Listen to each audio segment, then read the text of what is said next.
এই সরকার বুঝতে চায় না।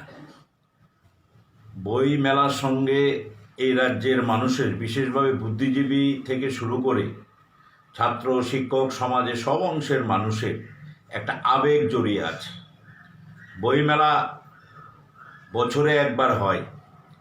আমাদের যেখানে বইমেলাটা হয় এটা দীর্ঘদিন, এই রবীন্দ্র ভবনের প্রাঙ্গণে এই বইমেলা হবে এই আশায় সারা বছর বুক বেঁধে বসে থাকে সবাই। এই সরকার বুঝতেই চায় না। পাগলের হাতে কুড়ুল দিলে ফলের বাগান থাকবে না।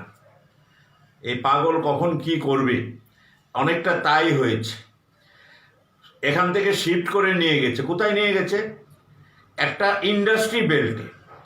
ওখানে একটা ইন্ডাস্ট্রি ফেয়ার ভালো হবে। আশেপাশে জুট মিল আছে, ইন্ডাস্ট্রি আছে, অনেক ইন্ডাস্ট্রি আছে, ডুকলি ইন্ডাস্ট্রি আছে। ইন্ডাস্ট্রি বেল্টে বইমেলা হচ্ছে। আর বইমেলা যেখানে দীর্ঘদিন চলে আসছে, সেই বইমেলা প্রাঙ্গণ হিসাবেই রবীন্দ্র ভবন এই প্রাঙ্গণটাকে সবাই জানে। সেখান থেকে বইমেলা কী কারণে শিফট করা হলো আমরা বুঝতে পারিনি। আগের সরকার রবীন্দ্র ভবনের লুকটাকে চেঞ্জ করে দিয়েছে। এটা দীর্ঘদিন, এবং এটা এই জায়গাটা অত্যন্ত গুরুত্বপূর্ণ।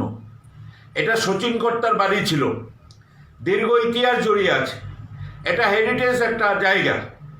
আগের রবীন্দ্র ভবনের লুকটাকে সম্পূর্ণ চেঞ্জ করে একটা বড় মাল্টি স্টোরিড বিল্ডিং দাঁড় করিয়ে দিয়েছে রবীন্দ্র ভবনের লুকটাকে। মানুষ এর সঙ্গে একটা বিরাট আবেগ জড়িয়ে আছে, দীর্ঘদিনের আবেগ জড়িয়ে আছে। প্রত্যেকটা শহর, যত বড় বড় আন্তর্জাতিক শহরে হোক না কেন, তার পুরনো হেরিটেজগুলোকে বাঁচিয়ে রেখে নতুনভাবে সেখানকার ডেভেলপমেন্ট হয়, উন্নয়ন হয়।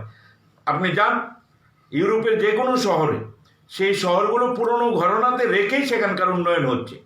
আমাদের শহরে সেখানে পুরনো কতগুলো গাছ ছিল, আপনার এই রবীন্দ্র ভবনের সামনে সমস্ত পুরনো গাছগুলোকে কেটে সেখানে নতুনভাবে কোনো গাছ লাগানো হয়নি। আমাদের এই বর্তমান সরকার অল ইন্ডিয়া রেডিওর উল্টো দিকে সেখানে কতগুলো পুরনো গাছ, যে গাছের ছায়াতে পথ চলতি মানুষ, ফেরিওয়ালা, রিক্সাওয়ালারা আশ্রয় নিত, আজকে সেই গাছগুলোকে কেটে স্মার্ট সিটির কাজ চলছে। এবার একটা গরমের সিজনে কোথায় বসবে, বসার জায়গা নেই, একটুকু ছায়া নেই যেখানে পথ চলতি মানুষ একটু বিশ্রাম নিতে পারে।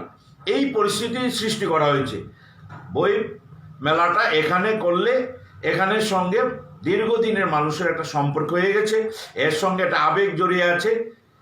এটাকে উপেক্ষা করে সরকার বিবৃতি দিয়েছে, বাস সার্ভিস চালু করা হয়েছে। কত পার্সেন্টেজ লোক এখন বাস সার্ভিস চলে? আগরতলা শহরের মানুষ বাস সার্ভিসের কথা বলেছে, সরকারের কাছে চেয়েছে বাস সার্ভিস।